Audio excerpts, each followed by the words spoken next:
Hey, this is LOA Today, the Law of Attraction show.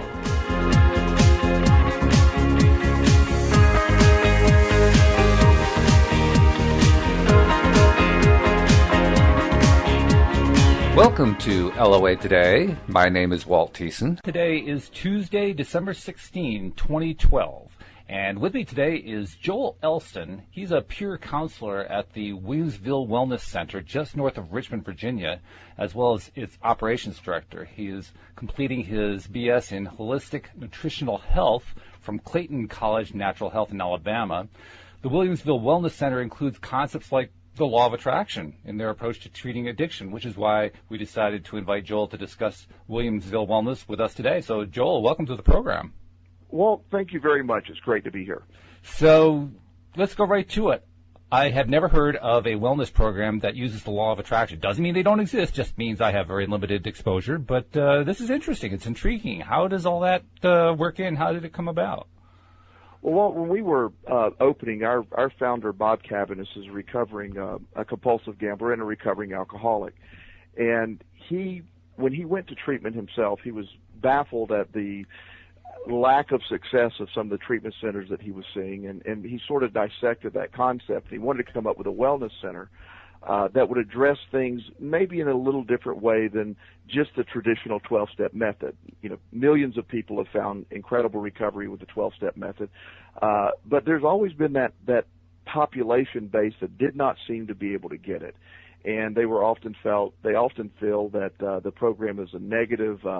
Has a negative base or a negative tone to it. So while we do use the 12 steps of recovery, but we bring to the table sort of the law of attraction. A lot of that came about when I came on board as director of operations. I've been in recovery from a gambling addiction now for 17 years, and I had amazing events happen throughout my life that made me discover I was destined to learn about the law of attraction and understand how to use it in my life. And I have turned my entire life around by simply changing my perspective of certain things. And when I shared this with Bob, he became very excited, and he wanted to incorporate this whole concept. So when we started adding the law of attraction, it really became a very big portion of our program because so many people had never heard of the concept, much less applied it to addictive behavior. If you use the concept, or if you understand the concept of what we think about is what we attract. And so much of the 12-step program was based on abstinence-based thinking, which certainly abstinence is a prerequisite to obviously get in recovery. But when all you think about is don't drink, you automatically invite the concept of drinking back into your life. Of course. Versus the idea of, why don't we look at what health is? What is health? What is a healthy life? And let's focus on health, quality of life, and understanding that while I'm in my addiction, I'm powerless. And with powerless being a sort of a negative connotation here, a lot of people that feel that addiction is you're powerless over everything. Well, I have power not within my addiction. When I start gambling, I go absolutely crazy. But I have power to be healthy in my life, to look at the exciting things in my life, to look at good things in my life, and wake up every day and choose my mood by anticipating a good day. And when you combine those concepts, we have found the success rate soars with addiction, with any type of addiction, because people now are more focused on wellness versus sickness, or recovery versus addiction, if that makes any sense, Walt. Mm-hmm. It definitely does make sense. In fact, I think one of the reasons the whole concept of what you're trying to do resonated with me is because one of the key concepts in LOA is the concept of attachment. And the idea that as you become attached to something that you're trying to attract, you actually end up driving it away because the attachment's so strong. You can't have that kind of attachment all the time. That's really what addiction is anyway. So it seems natural to me that the whole concept will be applied there, and yet it's also fascinating to find, hey, it actually is being applied. That's pretty cool. Well, and that you're so right. And if I may share a very brief story about the perspective of certain things, how you can, I can't change what has happened. The events of my addiction are horrible. my perspective of some of those events have changed, and I would like to tell you that I was only homeless in Las Vegas once, but that would be a lie. Oh, dear. I was homeless in Las Vegas a few times, and one of the times I was homeless, I had not eaten in 4 days, and my ego would not allow me to ask for help, and I was in really desperate strait. I was out of money and very hungry, and I had a day where I had to eat out of a trash can. I grew up in a upper middle class, wealthy type environment. I really was a very spoiled young man. And I went behind a McDonald's and went in the dumpster and ate out of the trash can one day. And that was a very low point in my life. Yeah. That's almost a trauma that I went through, Walt. And through many, I would love to tell you after that event, I never gambled again. That's not accurate. I gambled quite a bit after that. That's all right. I like that kind of reality. Well, and what happened beyond that was when I found recovery. I got into recovery after just getting sick and tired of this behavior. And I would have nightmares about this trauma of eating out of a trash can. It was just so disgusting.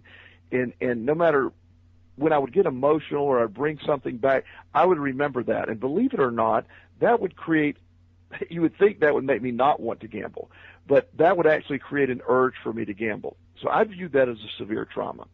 Well, many years passed, and one of my passions has been, I work with kids that are in foster care, finding them adoptive homes and stuff like that.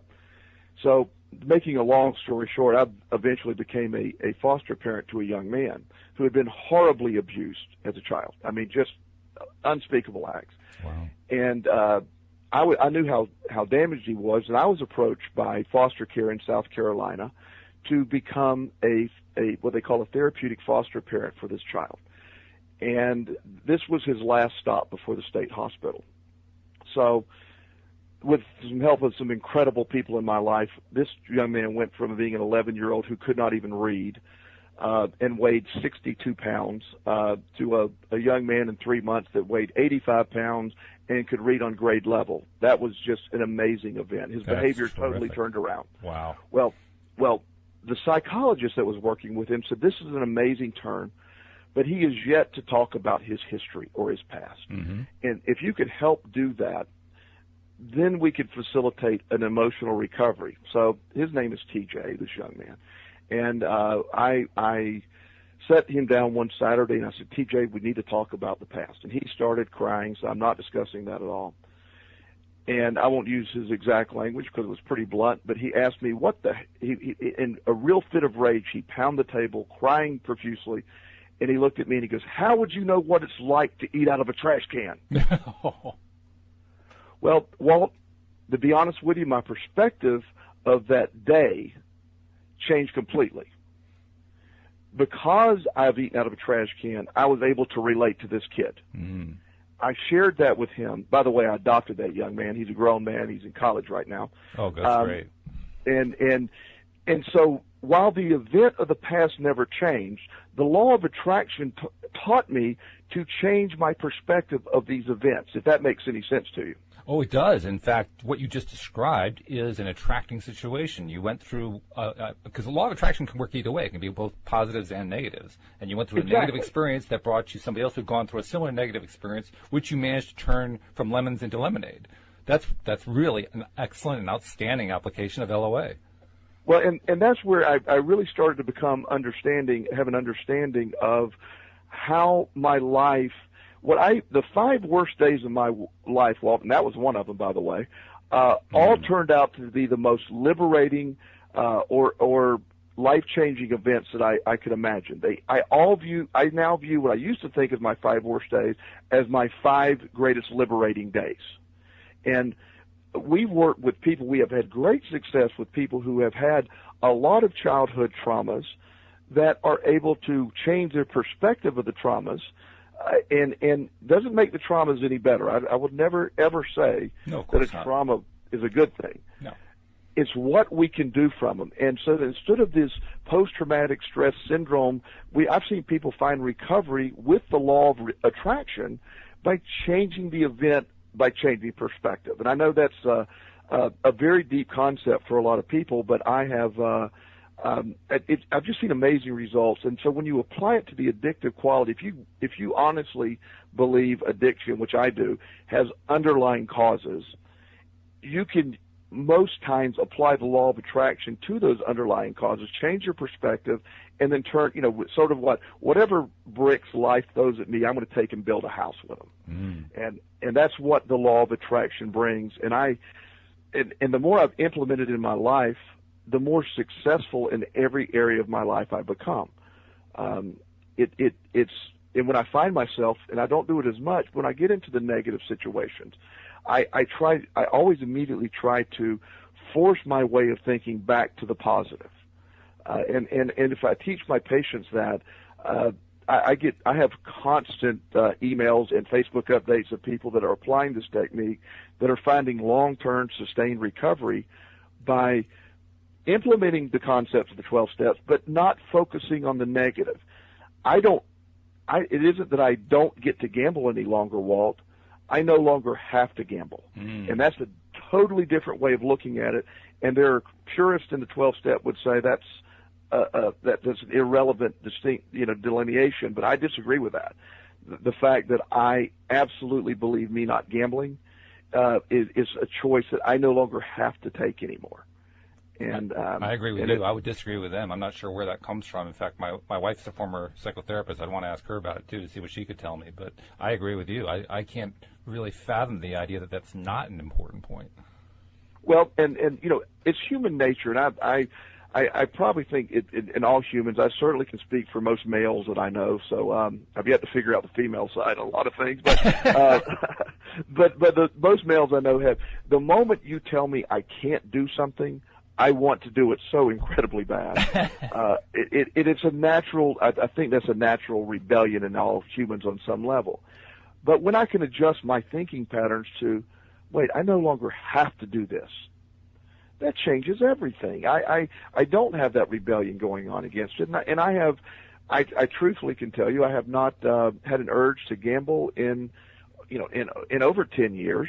I haven't gambled over 17. Not that I'm saying I'm very aware that I still potentially could fall into that same pattern, but the law of attraction has changed everything in my life. I have found 33 kids that have been in foster care, adoptive homes. I now look in another direction. I'm not saying that in an arrogant way. I'm saying that I surround myself with positive situations, and the only result can be positive results. There's no other option when you truly do that. I'm getting my head around that. 33 kids, that's a lot of kids. Yes. And the population in most states, and this was in South Carolina, but everybody wants to adopt that brand new, beautiful little baby. There's a waiting list for that. But there are hundreds in every state, if not thousands, of 5 to 14-year-old kids that are desperate for any type of home, and most come with a lot of baggage. Right. And like my son TJ, who was found naked looking for food in a garbage can. He was not well when I got him. And but us sort of growing this together, he's very much a believer in the law of attraction, and he doesn't view his childhood as trauma any longer. Wow. He views it as he said it made me tough as nails, and it did. He's probably one of the toughest people I respect most on the planet because of what he overcame, and not being able to read at 11 years of age and being able to be honor roll in college is a pretty good deal.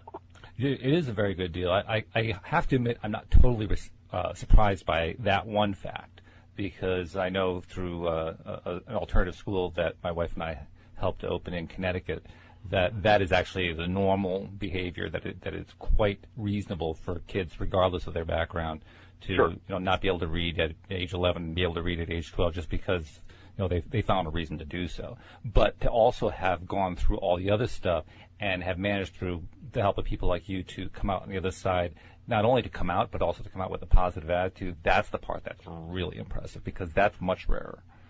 Well, and Walt, to be honest with you, and this will sound very cliche-ish if I'm trying to sell a concept, but it's something I really believe. I am so incredibly grateful for everything that happened. I have been beat in the head with a 2x4. I have been to jail. I have I had a horrible just chain of events that went on. And I am so grateful for each of those events because they made me the person that I am today. I have much more empathy for people. I've worked with over 2,000 addicts in the last 10 years, and help them find recovery. Many of them are in great recovery right now. And again, that's taking whatever happens. My belief system revolves around whatever hand you've been dealt, you take it and you play it with gratitude. And you invite more. My addiction. I love the way that you take a gambling metaphor and turn it into a positive when that was such a negative in your life. That's fantastic. Exactly. That's how you. In whatever events happen, they have happened, and it's our job on a daily basis. If I can go into, my son actually showed me.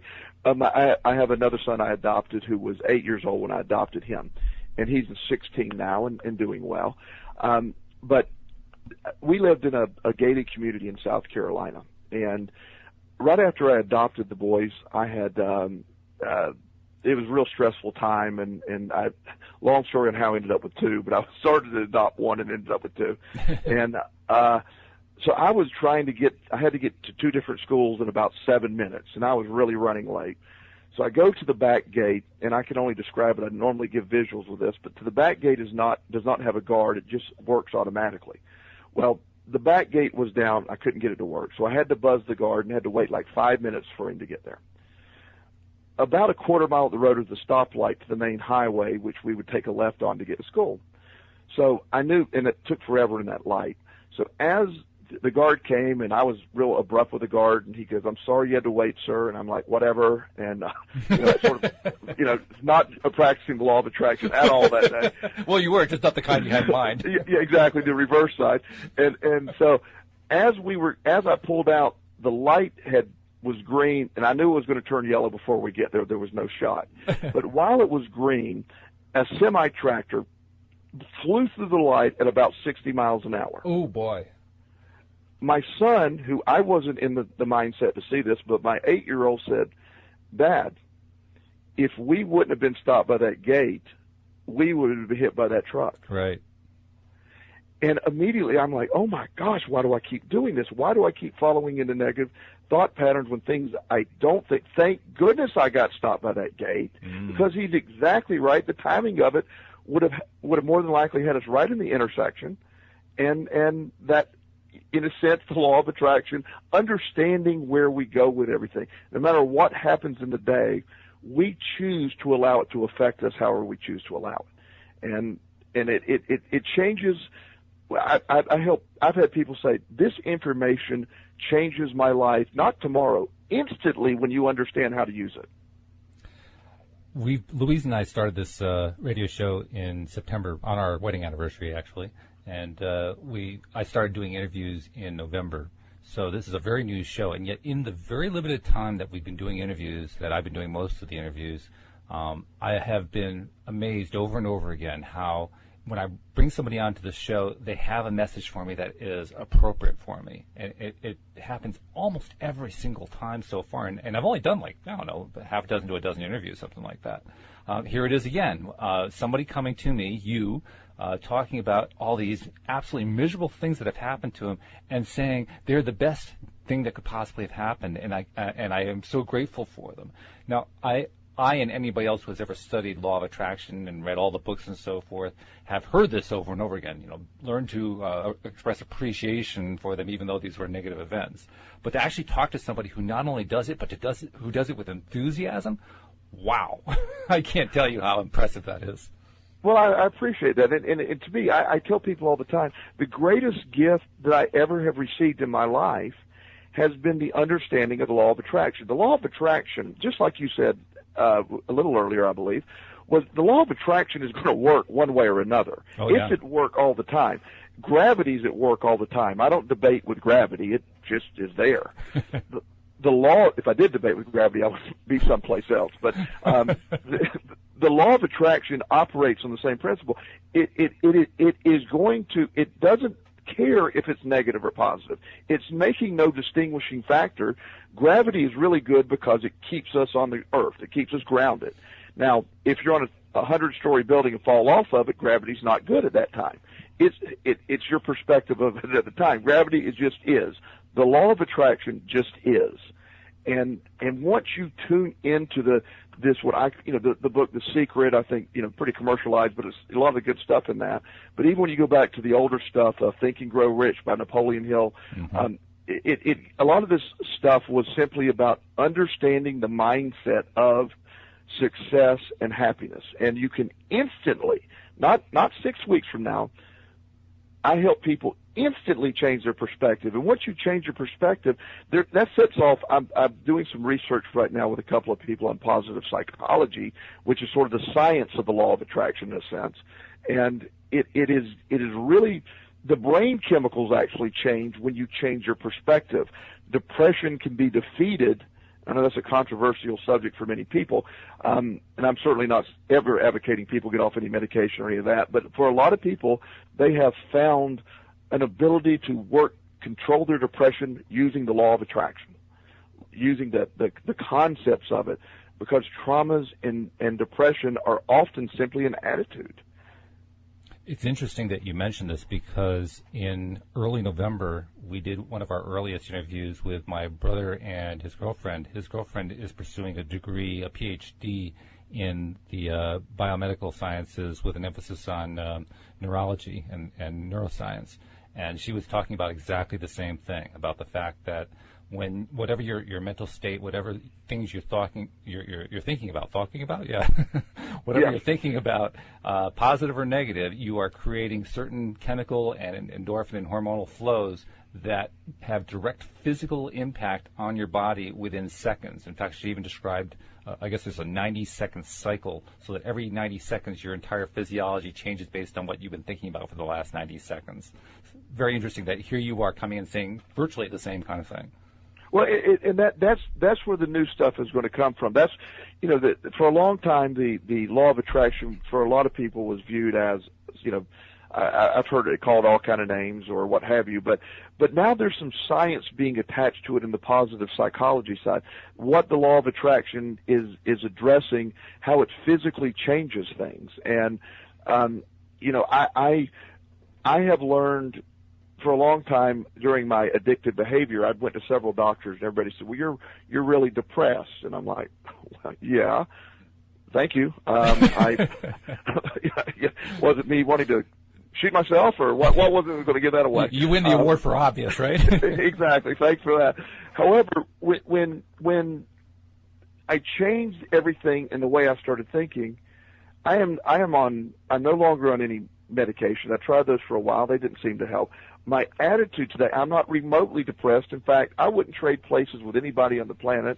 I have an incredible life. I have made an impact in other people's lives that be far-reaching. I've found kids homes that had no home to live in. And again, this isn't with arrogance I'm stating. This is just...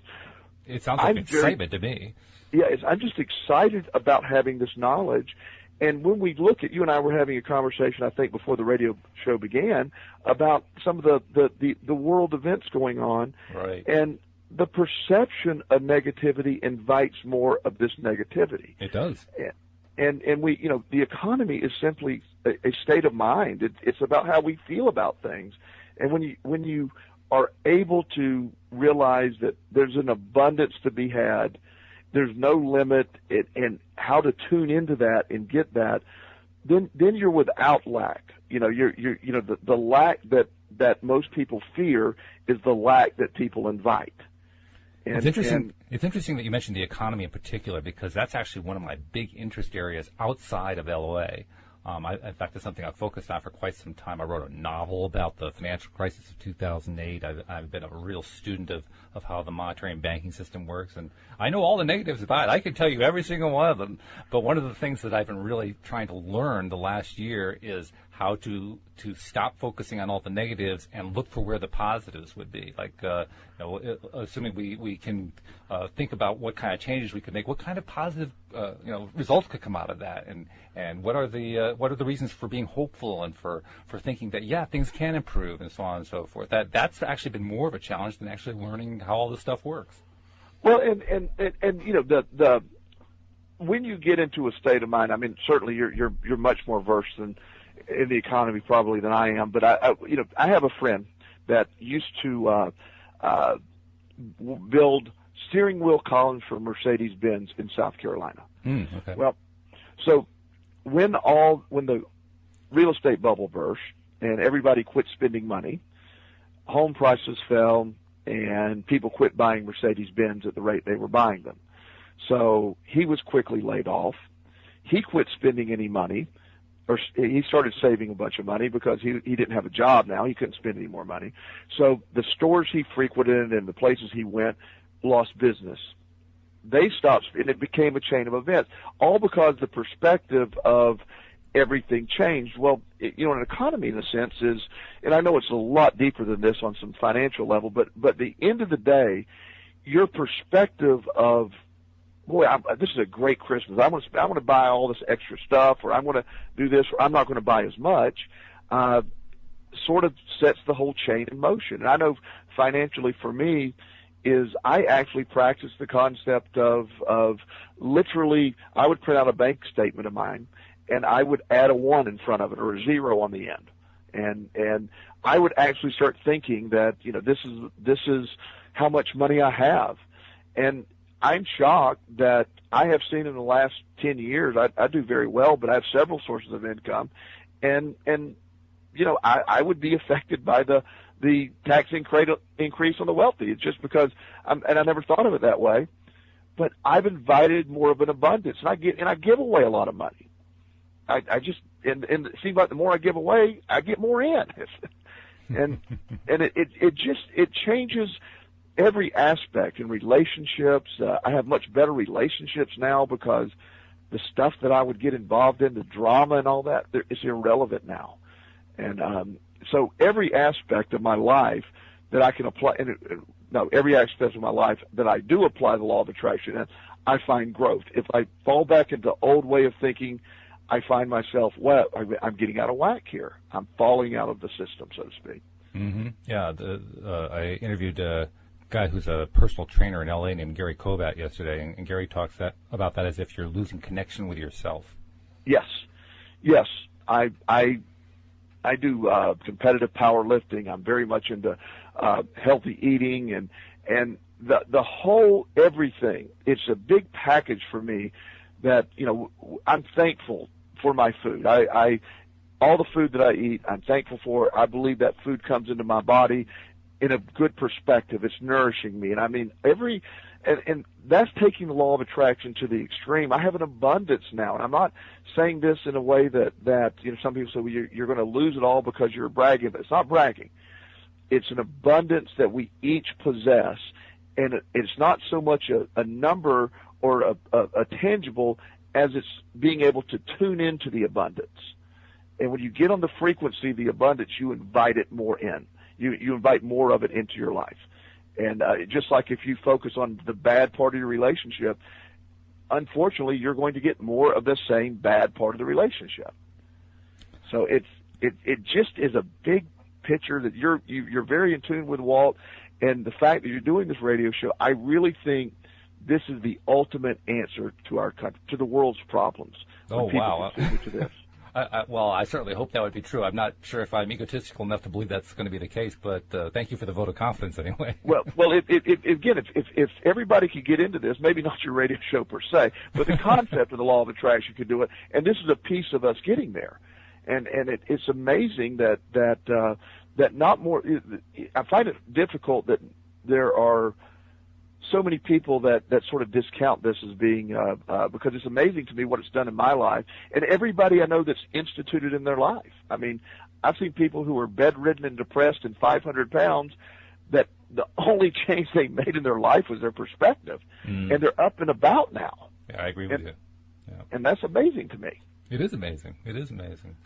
One thing that does occur to me, and this is the kind of thing I like to ask a lot of people I interview, it seems particularly important and appropriate in this case because of the kind of people you tend to deal with in your industry, people who come into the wellness center dealing with some sort of an addiction, they're looking for help. I imagine that you also run into people who you present this whole idea of the law of attraction, and they resist it. They're skeptical. They push it away. How do you deal with them? Well, obviously, we take whatever avenue we can to get them in recovery. There's going to be a certain number of people that are just, and a lot of people think I'm talking religion, whereas I personally do believe in God. I certainly don't equate this. This is one of, God, in my mind, God created gravity, He created the law of attraction. It's just one of the things that are out there. I certainly don't get into any of that, but a lot of people feel that's what we're talking about. So while we do have some people that are resistant, you'll be shocked at the number of people that even if I can get them to say, well, does negative thinking work? And I can almost get everybody to agree that negative thinking is not a positive. And so if negative thinking is bad, does positive thinking hurt? And you can usually get people to understand, and once you can get them, I do a lot of like in a session, my goal when I sit down with somebody, most people come in, they're horribly depressed, they're feeling bad about their life. Well, after an hour with me, I am usually successful at getting people's mood lifted. That's what my specialty is. Well, you have a good personality, I can see that. Well, thank you. And so what I try to get them to see is you walked in the room with no hope, and after an hour of talking to me, you now have hope. That's the law of attraction. You're thinking the positive. What are we going to do? Let's put our mindset in that direction. So it is not near the people you would think that are resistant to it. I have people that are resistant to everything. I have some people that come in and they think, I already have all the answers. Like, well, they're not working too well for you, or you wouldn't be here. And a lot of times I can get them there. But I would say it's a very small percentage of those that at least don't get some level of this. A lot of time, to get to the level of it where I'm at now, or it sounds like you're at, or a lot of people, it's a big leap. But you start by understanding the little changes you make start to change your reality immediately. My reality is dictated by my perspective, and my perspective is in my control. So in a sense, I can control my reality totally. And that's, that's the, one of the lines I use with people, that everybody agrees that pain in life and recovery is an unavoidable event. Pain is going to exist. Suffering from that pain is an option. And suffering for me is a wallowing in versus, I went out a couple of years ago, had my gallbladder out, 11 o'clock, I had it out. I wake up at 1 o'clock in my room, put my shoes on, get my keys, tell the doctor thank you. And he's like, well, no, you can't leave. I go, I'm great, thanks. And so, and I literally got to go home that night, and he wasn't planning on me going home that night. I was recovering. I knew I was recovering. I was well. He was success. My gallbladder went bad, so instead of it being a negative, he fixed it. I'm feeling great. Never looked back. Never had a problem from it again. Again, that perspective dictates the other stuff. So when you can get people to feel it, that's the advantage of me having somebody here for 28 days. I can get them to feel it. And once they feel it, it becomes a tool. So it's a very long answer to your question, but very few people reject it. Yeah, I can see that. In fact, it makes me wonder if this is why we hear so many LOA-related stories about that kind of start with somebody telling a story who hit bottom. I wonder if it's the act of hitting bottom that opens people up. Somebody told me, and I agree with this. I'll give you my bottom day. My fiance had dumped me. I stole money to gamble from a company that I worked for. They were pressing charges. My mom and dad aren't speaking to me because of just the horrible stuff I've done to them financially. The vehicle I'm in is about to be repossessed, and I'm homeless. So, and I'm going to be facing criminal charges, and plus had $250,000 in credit card debt. So I'm not looking real good, and things aren't going real well. But in a sense, Walt, I was freed up from anything. At that point, nothing mattered. So in a sense, I was more free at that point than ever in my life. Wow. I had, and so I actually was standing on a beach in Florida, and I had a decision to make that day, whether or not I was going to, I forget exactly my terminology to myself, but I was going to, will I end it all, or will I start living? And I made a decision to start living that day, and I said, I'm going to take every piece of advice. I'm going to look at the people that are being successful and do what the people are successful. And I decided to make that decision. I've stopped with the negative behavior. I started learning. I was introduced to the law of attraction. And again, it didn't hit me immediately, but I picked up bits and pieces of it. And when I started realizing how effective this was, not just it's happening one way or another, when I learned how to control it and how effective that was, then I realized I have access to the greatest power on the planet in the law of attraction. Mm. There is nothing stronger. And you know, no matter where you're at, if your mind's in the right place, you know, I know people that I have a very diverse group of friends, and I have friends who literally are billionaires, some of the most wealthy people in the country, and they're miserable. Mm. And I have friends that live in mobile homes that are the happiest people you've ever seen in your life. Their perspective is what dictates their happiness. Mm-hmm. And the idea that sometimes I have an abundance, I have all I need, but I'm not tied to any of that stuff. I don't need all that stuff to make me happy. It comes from my happiness, but I don't need it to make me happy, if that makes any sense to you. That's a very key concept. Yes, and that's where people, I don't look at a lack. I lack nothing. There's nothing I lack. And because of that, I have an abundance. But at the same time, if that abundance were to, the stuff that were to disappear tomorrow, I still have an abundance. And it's a hard place for people to get to. But when you get there, it's amazing. The stuff is separate. Exactly. And the thing that is a key point here is not just that the stuff is separate, but I think you actually said it, I'm not sure if you hinted at it or said it, it's not the source of your happiness. What is the source of your happiness? The source of my happiness is the concept, understanding that the concept of we all are intended to be happy. We're taught as children, unfortunately, negatives. I really believe that we are all happy souls, that a lot of stuff happens and it gets worn down. I'm an incredibly powerful person, not just physically, mentally, spiritually, and I am enthused about life. And when this body gives up, and it's a long time before that's going to happen, my spirit, I really believe, is just going to keep going. Energy, you can't kill energy. That's right. You know, this body's going to end, you know, and I'm fighting that right now, but I'm not giving up easy on that. But when it does, my strong spirit's going to be there. There's something else out there, and there was something before my existence now. I'm pretty sure of that. So I agree. The idea that this spirit, or this, whatever you want to call it, is the power. So my happiness goes, this is not just for the 80 years or 90 years I'm going to be on this planet, or the 120 I'm planning, but it's just not for that period. This is going to go on, and it was started before I was here. This is just a manifestation of my spirit right now.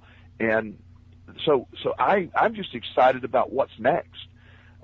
It's growth. It's about the amazing things that are around the corner. And while I'm here, you know, if I can make other people understand this, live it, this is what if life makes no sense unless we're here to do stuff.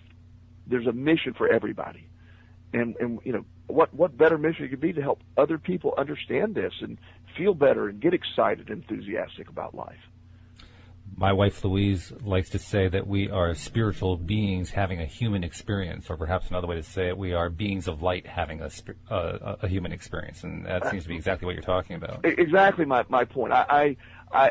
You know, when you shine a beam of light up in the sky, when I was a kid, I used to like to act like I'm pointing it at the moon, you know?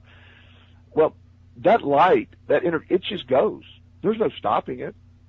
It doesn't just disappear. We're energy. Energy doesn't disappear. It has to reform and manifest. This chemically, you know, this body full of chemicals that we live in is going to peak and die at some point. But that energy disappears, and it doesn't disappear. It goes to the next level, or that next space. And so I'm very in tune with what your wife's saying. But that is exciting to me. That doesn't, in my mind, infringe on anyone's religion. No. This is not about it. This is simply about sort of the dynamics of it all. And you know, if we can all start to understand that and not get focused, when I quit focusing on my lack of money or my lack of a relationship or my lack of anything, and I started focusing on the abundance, it all came to me. And that's, you don't have to go search for what it comes to. It doesn't mean you don't work hard. I work very hard. Mm-hmm. But I work hard in a positive concept, and it just comes my way. And that changes everything. So when I hear about the bad economy, and I'm certainly not, anybody listening to this that is not having a good time in life right now and not doing well financially, I certainly am not by any means trying to make this sound more arrogant than it comes across, but I'm having a wonderful economy right now. And I know that at this time people are sort of maybe could be offended by that. I don't want it to be offensive in understanding my perspective is inviting. No matter what happens, I'm having a wonderful economy. What does that mean, having a wonderful economy? It means something very specific to you. Having a wonderful economy means I have enough money to pay my electric bill, to pay my house payment, to feed my child, pay for our medical care, go on a vacation to Florida. Everything we need, we certainly can afford, and most things we want, we get. And my economy is good because my mindset of my economy is good. If I start looking at it like, oh boy, we're tight on money, we're tight, and I get that people misunderstand this. It's not about being a free spender. I certainly, you know, live within my budget, my means, but within that, I have everything I need. So my personal economy is really my own mindset of my financial situation. My perspective of the personal economy is when you have an understanding of where you're at and your abundance in life. I don't fear not being able to pay my mortgage payment. I know I'm going to have enough money to do that. Doesn't mean I get to sit home on the couch and money's going to come in. It means I have confidence when I do that. So I do life coaching with people who have been chronically unemployed, and that tends to be they get in a mindset and they get stuck on certain things. So I work with them in changing their mindset about, first of all, understanding employment, jobs, money, and really get them in a different mindset. So the fear of being unemployed manifests in almost a paralyzing way, whereas learning how to apply the law of attraction to this, I have people that haven't worked for 2 years that get a job in 2 weeks of starting this life coaching. It changes their perspective. You unintentionally put off. When I sit down with a potential employer, no matter how good of an actor I am, they're going to pick up on the vibe of where I'm at. And if I'm in that negative mindset, they're not going to want to hire me. But I've never sat down in front of somebody who didn't hire me instantly. If that makes any sense. It does make sense. Actually, it's something I can identify with. I haven't gone out for an interview in, probably 20 years or so, but that was the same experience I would have. And I always wondered why it was that I had so much angst about getting hired, and then all of a sudden, boom, I'd talk to somebody and they wanted to hire me. I have gone and done presentations and been offered jobs doing presentations. Wow. And again, I did that because a lot of that comes, and people say, well, you're a good speaker. If you look at I turned a felony conviction into a credential. That's quite a thing. You actually put it on your resume, felony conviction, that's my credential. Yeah. I mean, in fact, I've been pardoned for my crime, but technically, once you're pardoned, you technically you were never charged. Right. I have no problem telling people that. I'm very proud that I was at that bottom. I'm not proud of my actions leading to that bottom, Walt, but I'm very proud from that bottom. I have been able to make a total comeback. And that is something to be proud of. And so in a sense, that bottom propelled me to become a person I never had a shot of being before. So I'm just super excited that life gave me this chance. So in a sense, it was school for me. It was just an education for me. And it sounds like you've applied it going forward into your life since then by helping other people basically do the same thing, make the same kind of turnaround and achieve the same kind of rebuilding of their pride, so to speak. Exactly, and that's why when we again, the random law of attraction world hooked us up, I think through Twitter actually. Mm-hmm. And we chatted a little bit on Twitter, and I think that there's no coincidences.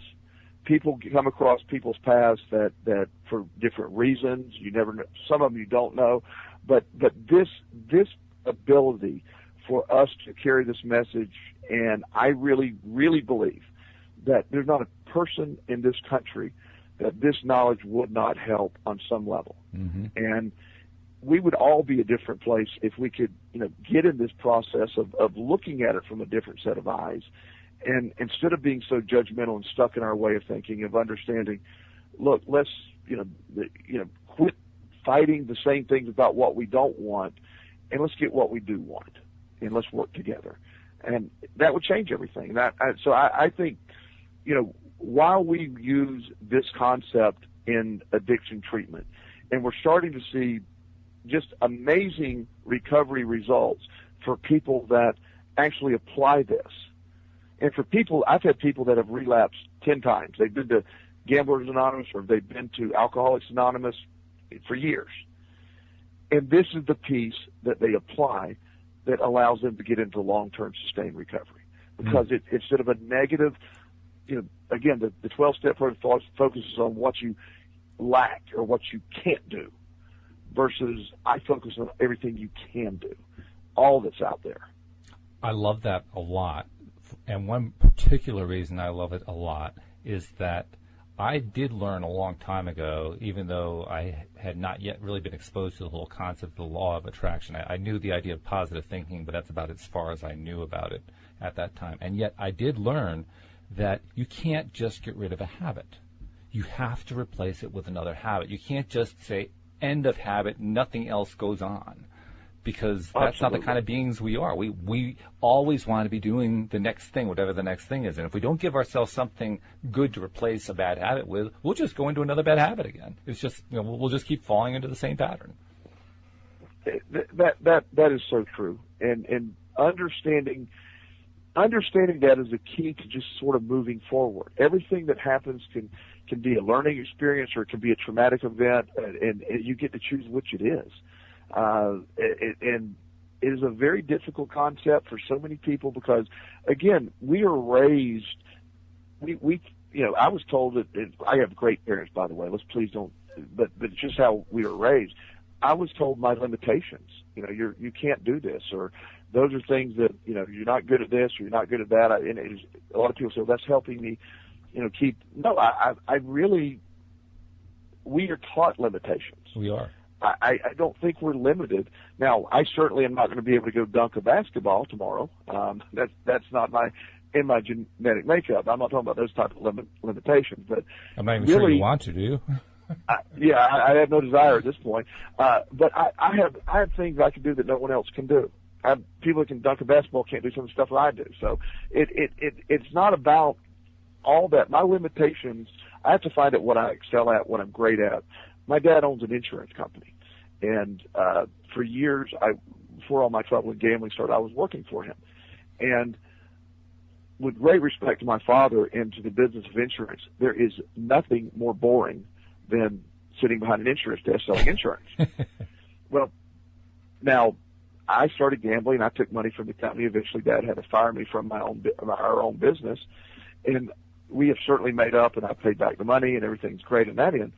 But believe it or not, thank goodness, the idea of 40 years sitting behind that desk selling insurance, yeah, wow, it was not a great event for me. Mm. This is a wonderful event. Now that I get to do this, I get to help people. My dad and I are very close right now.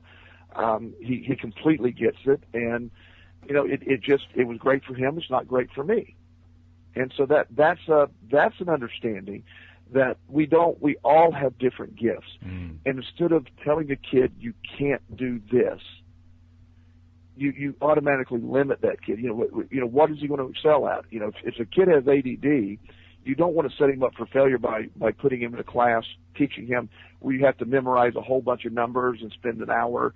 So, you're setting him up to fail. Sure. If you judge if you were to judge, I'm trying to think of a good analogy here, but if you were to judge a squirrel on its ability to swim, and you'd say, well, he's not a really good swimmer. Well, the squirrel would be stupid, not a good swimmer. But if you judge his ability to go up a tree and then say, well, the fish is really stupid because it can't go up the tree. Mm-hmm.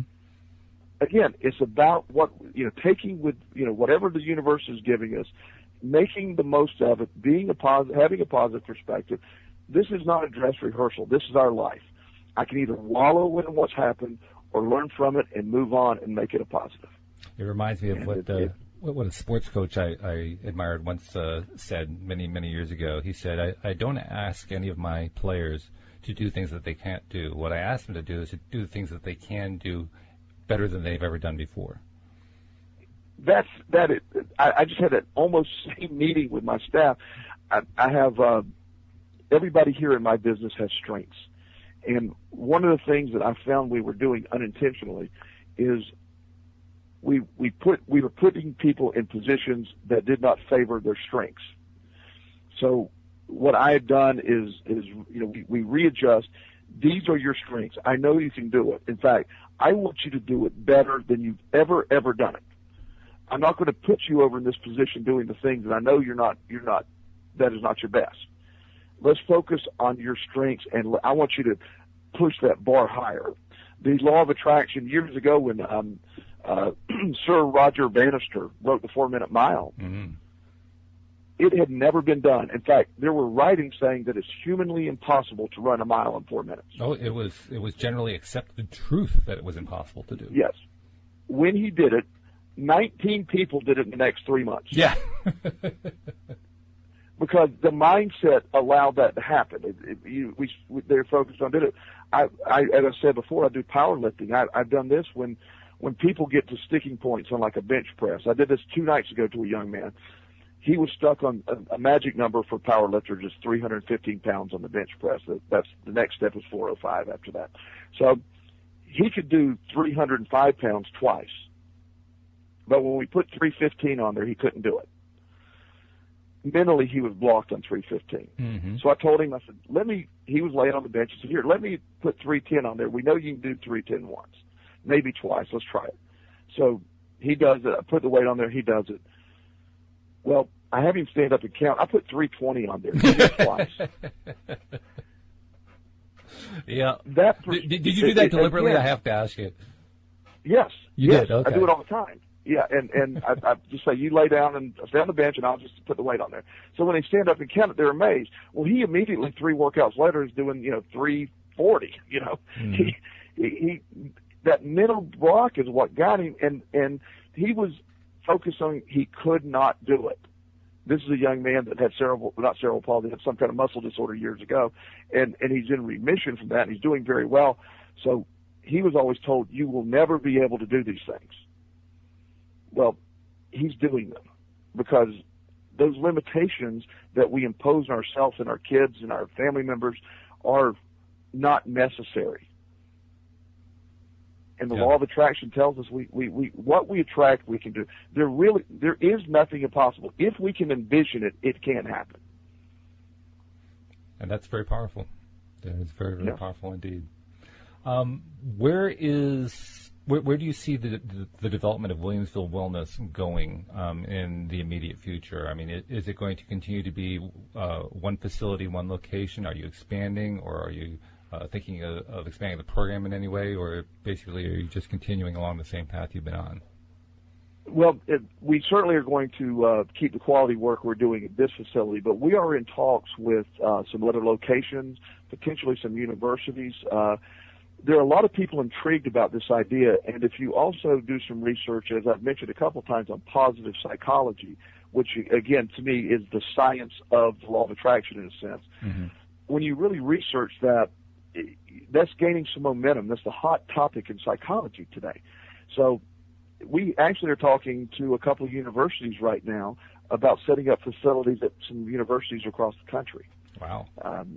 which because this, in a sense, again, I'm not trying to sound over dramatic with this. This could change everything in the addiction world. It can change everything in medicine if you would allow it, if they would allow it to happen. Yeah, I agree with that. Because it's somewhere between I'm very much into nutrition and all that stuff, and it's one of my things I'm passionate about. However, I certainly know if you're very ill, you need traditional medicine. But somewhere in the middle is a hybrid answer to this stuff. Silly example, but I'm getting a little off topic, but I'll get right back to it, is my son one day had conjunctivitis, called our doctor friend. He believes like I do, and he says, look, I don't want to take an antibiotic to a little virus. He said, put some sea salt in his eye. It's going to sting. Do it 3 days. If the conjunctivitis is still there, I'll give you an antibiotic. Sea salt cleared it right up. We are antibiotic resistant. So a new perspective, a positive perspective, instead of the idea that I need to go, I'm sick, my eye hurts, the idea that, let's look at what nature provides. And using the law of attraction is one of those tools that nature provides, just like gravity, just like fire. It's just like any of the other elements or forces in the universe. It's just learning how to contain it. Fire at one point was one of the worst evils on the planet until we learned to control fire. And then we wouldn't be anywhere without fire today. We've been going for almost an hour here. Before we wrap up, let's just take another moment or two to talk about nutrition, because that is a big interest of yours. And just very briefly tie that into your experience within your own life with LOA and with Williamsville Wellness. Okay, when I started looking at this whole concept, and I started understanding how all this stuff works together. Eating healthy, I've always eaten what I thought was healthy. And then when I started understanding that the mind, it can only produce the chemicals, the brain can only produce the chemicals that you provide it. If I need to make serotonin, I got to provide it with the fuel to make serotonin.